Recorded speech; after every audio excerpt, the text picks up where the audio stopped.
Who are the two witnesses in the book of Revelation?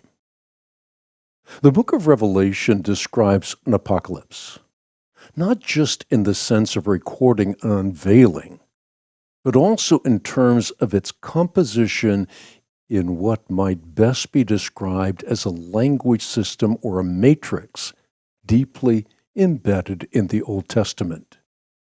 As such, if we are to rightly identify the two witnesses of Revelation chapter 11, it's crucial to have the background music of the Old Testament coursing through our minds.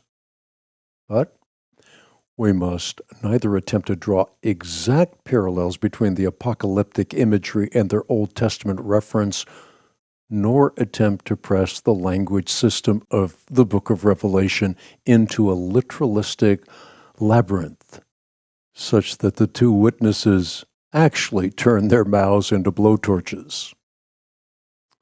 First, the two witnesses are a metaphorical reference to Moses and Elijah.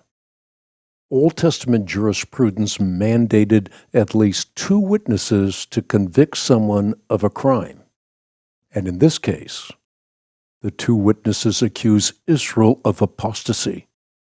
The imagery also harkens back to a familiar Old Testament passage in which Zechariah sees two olive trees on the right and the left of a lampstand, trees that symbolize the two who are anointed to serve the Lord of all the earth. The two witnesses in Zechariah were identified as Zerubbabel, the governor of Judah, who returned to Jerusalem to lay the foundation of a second temple, and Joshua the high priest, commissioned to preside over its altar. In Revelation, this imagery is invested in two witnesses who preside over the judgment and destruction of Jerusalem and the second temple. Like Moses, the witnesses have power to turn water into blood. And like Elijah, they have power to call down fire from heaven to consume their enemies and to shut up the sky so it will not rain for 3.5 years. Furthermore, the mission of the two witnesses can rightly be identified with the person and work of Jesus Christ. Like Jesus, they're sacrificial lambs. Indeed, their corpses unceremoniously litter the streets of Jerusalem, the very city in which their Lord was crucified. The city is figuratively called both Sodom, because it epitomizes human wickedness and heavenly wrath, as well as Egypt, because it is an emblem of the slavery from which only Jesus Christ can emancipate. The witnesses' resurrection after 3.5 days parallels the resurrection of Christ in much the same way that their 3.5-year ministry mirrors that of Messiah.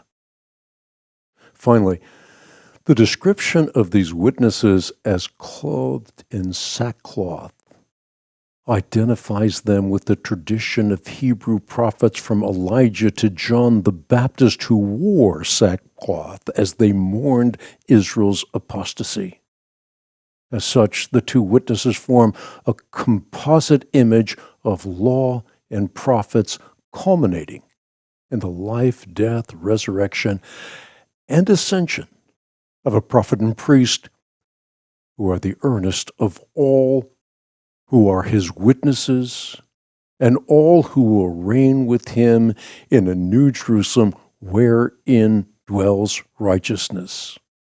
In light of biblical imagery, the two witnesses are revealed not as two literal people, such as a future reincarnation of Moses and Elijah, but rather as literary characters in John's apocalyptic narrative. The two represent the entire line of Hebrew prophets in testifying against Israel and warning of a soon coming judgment of God on Jerusalem. I will give power to my two witnesses, and they will prophesy 1,260 days clothed in sackcloth. These are the two olive trees and the two lampstands standing before the God of the earth. And if anyone wants to harm them, fire proceeds from their mouth and devours their enemies. Revelation chapter 11, verses 3 through 5.